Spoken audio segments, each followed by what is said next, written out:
Ano nga ba yung sikretong kailangan mong malaman tungkol kay Harit? Sa Mobile Legends guide na to, pag-uusapan natin yung mga bagay na dapat mong gawin kung gusto mong magamit si Harit ng maayos. Kasama na rin dito yung mga tama at maling desisyon na ginawa ko sa laro na to. Sa mga gusto sumali sa ating giveaway, hit nyo lang yung like, share at subscribe.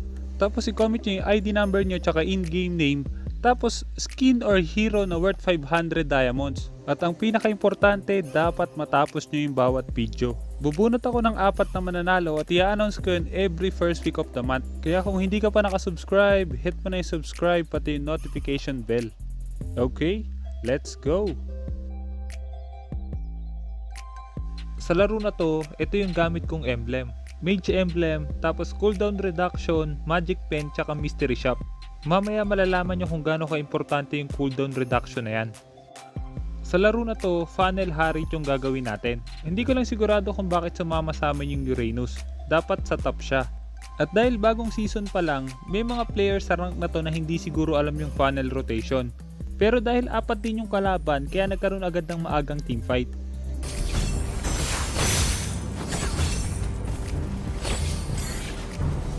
I'll hunt you to the end of the Initiate earth. retreat! Request backup!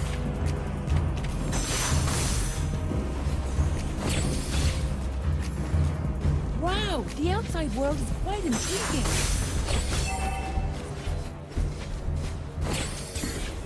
First blood! All that is evil should be sealed away. Enemy double kill!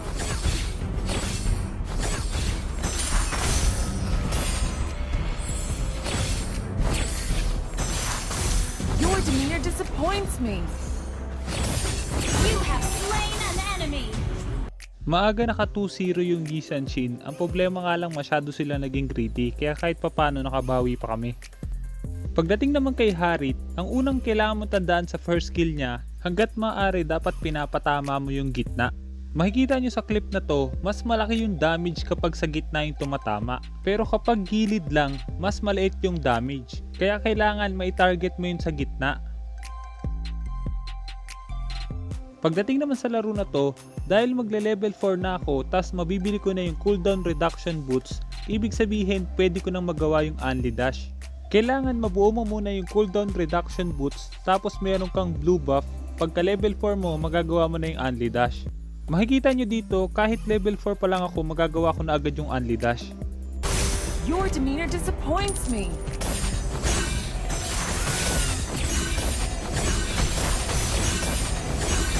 You have slain an enemy! Kung napansin nyo doon, tuloy-tuloy lang yung dash ni Harit. Pero may mga kailangan kang tandaan para magawa yon. Kung wala ka nitong mga to, hindi mo magagawa yung only dash ng level 4.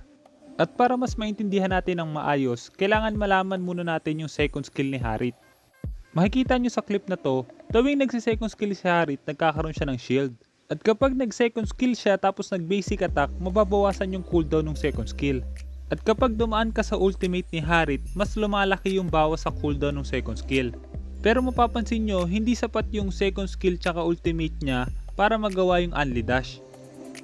Makikita nyo dito sa sunod na clip, 25% yung cooldown reduction. Pero hindi pa rin sapat yun para magawa yung only dash.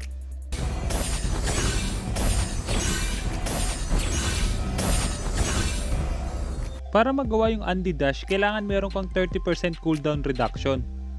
Makikita nyo dito dahil meron na tayong 30% cooldown reduction, magagawa na natin yung only dash. Tuwing dumadaan ka sa ultimate niya habang nagsi-second skill at basic attack, magko-cooldown agad yon. At para naman magkaroon ka ng 30% cooldown reduction kahit level 4 pa lang, importante yung mga bagay na to. Una, yung sinabi ko kanina is yung emblem. Kailangan meron kang cooldown reduction talent. At importante din na dapat medyo mataas na yung mage emblem mo. Sunod ay yung cooldown reduction boots. Dapat magkaroon ka na agad ng cooldown reduction boots pag level 4 mo. At ang pinakauli is yung blue buff. Kung meron ka agad ng tatlong yan pag level 4 mo, magagawa mo na agad yung only dash. At hanggat meron kang blue buff, dapat i-maximize mo yon. Makikita nyo dito kung gaano kadaling pumatay si Harit kapag meron na siyang 30% cooldown reduction. Your demeanor disappoints me. Killing spree!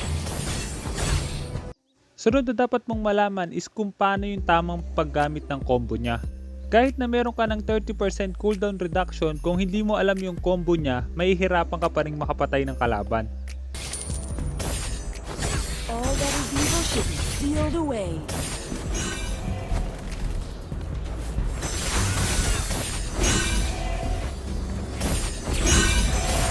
Mega kill!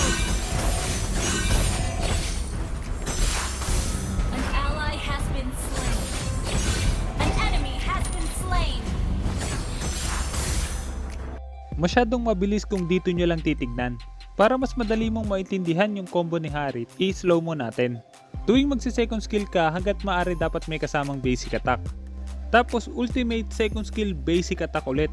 Tapos first skill, second skill, basic attack, second skill, basic attack, first skill, second skill, basic attack. Lagi mo lang uulitin yon tuwing nagko-cooldown. Mapapansin nyo rin na nagko-cooldown din ng 1 second yung first skill tuwing ginagamit mo yun tapos dumadaan ka sa ultimate. Hindi ganun kahirap gawin yung combo ni Harit. Ang kailangan mo lang, practicein mo siya sa custom para masanay ka kung paano yung pagkakasunod-sunod ng combo niya. Pagdating naman sa laro na to, kung napansin nyo na DC yung Uranus namin. Pero hindi ibig sabihin dapat na kaming sumuko. Lalamang yung kalaban dito kaya mas lalong gaganda yung laro. Ngayon fast forward muna natin sa mga boring na parts. Request All that is backup. evil should be sealed away. The enemy has slain the turtle. Initiate retreat. Launch attack. Our turret has been destroyed.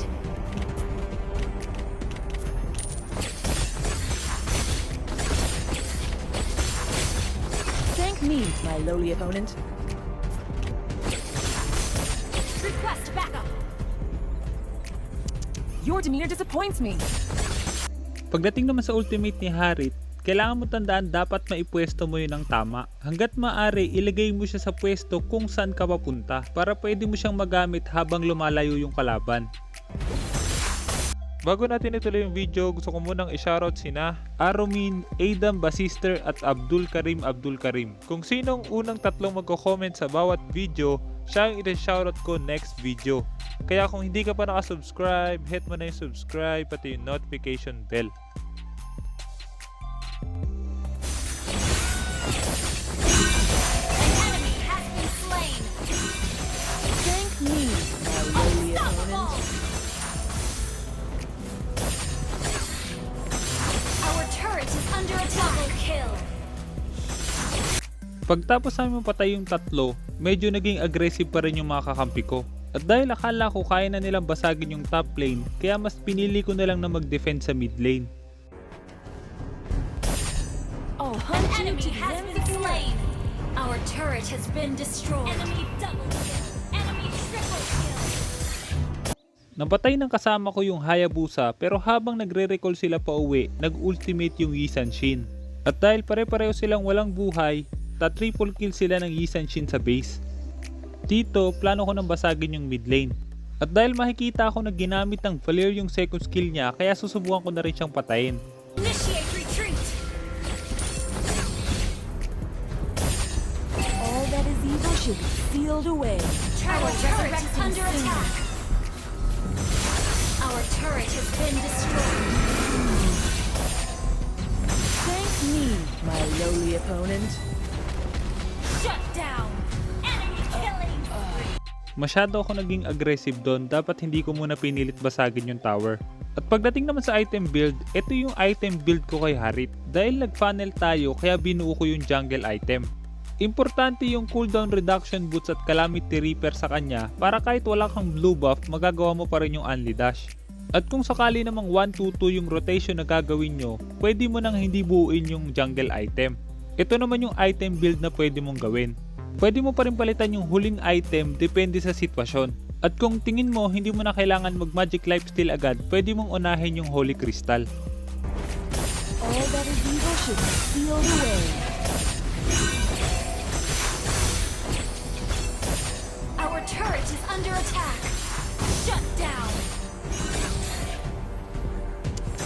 Your demeanor disappoints me.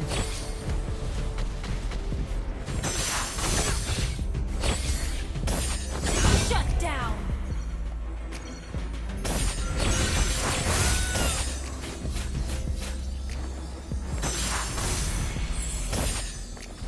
At dahil nakalamang kami sa teamfight na yon, dapat kumuha na kami ng objective.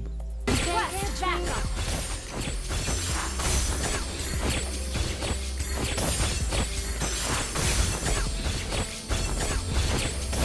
Your team destroyed a turret. An ally has slain the turtle. Killing spree. Wow, I'm touched by your focus. Initiate retreat. Your team destroyed a turret.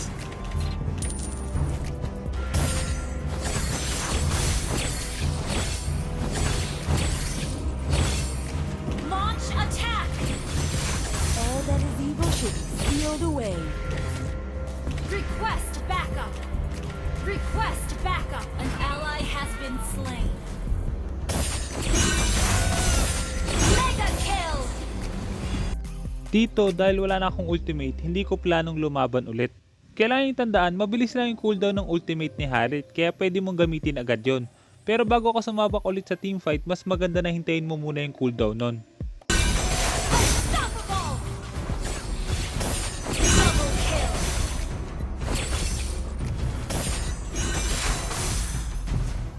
You destroyed a turret.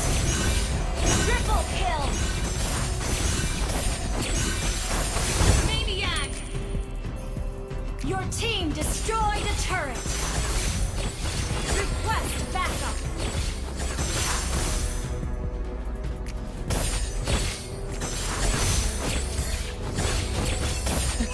You can't catch me.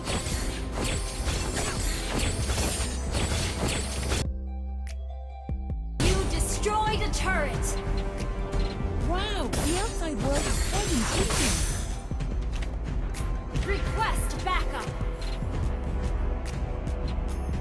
Lord resurrecting soon. Request backup. I'll hunt you to the end of the earth. Legendary. Your demeanor disappoints me. Initiate retreat.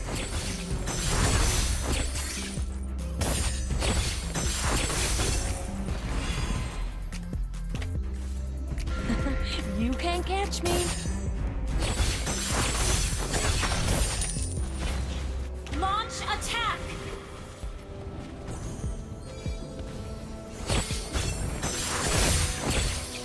I'll hunt you Request to the end backup. of the earth. Launch attack. Our turret is under attack. Legendary. You destroyed a turret. Double kill. Our turret has been destroyed. Ally has been slain. Triple kill. An enemy has been slain.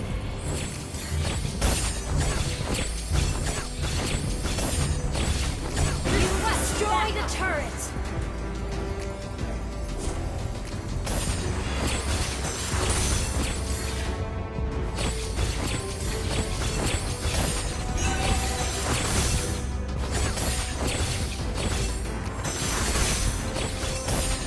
You destroyed a turret.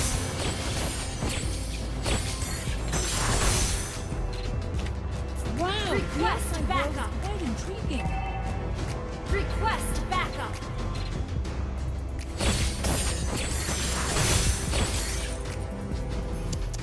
Your Request demeanor backup. disappoints me.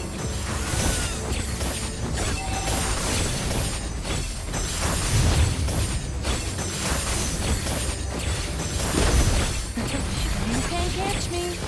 Request backup. An ally has slain Lord. Request backup. Request backup. Request backup. I'll hunt you to the ends of the earth.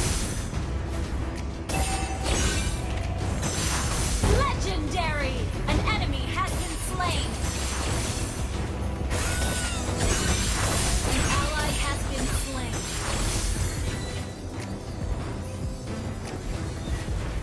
All that is evil should be sealed away. Legendary.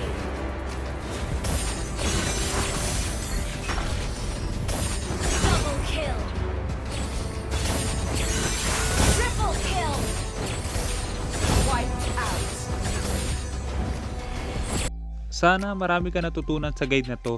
At kung meron kang guide na gusto mo ipagawa, i-comment mo lang sa baba at susubukan kong gumawa ng guide tungkol doon.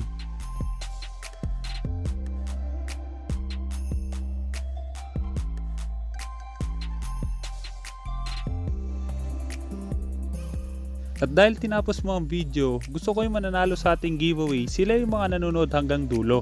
Para malaman ko kung tinapos mo talaga, kailangan mahanap mo yung keyword. I-comment mo yung keyword kasama ng ID number, in-game name at skin na gusto mo. Mas maraming keyword, mas malaki yung chance na manalo. Kaya kung hindi ka pa nakasubscribe, hit mo na yung subscribe pati yung notification bell. Basta lagi mo lang tatandaan, kung gusto mo mag-improve, just master the basics. I'm out.